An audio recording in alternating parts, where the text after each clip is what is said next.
Okay, what we have here is a visual representation of Morse code.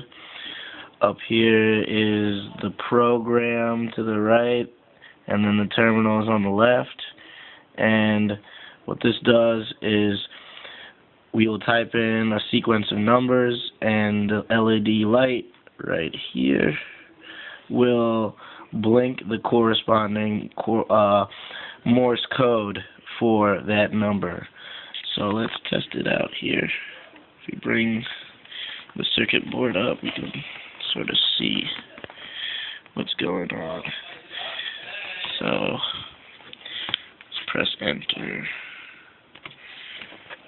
and we can see the corresponding Morse code for the sequence 1, 2, 3.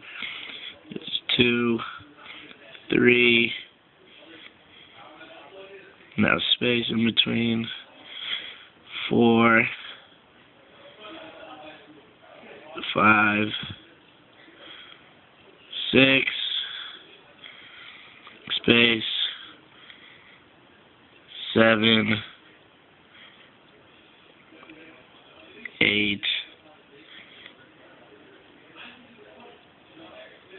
9,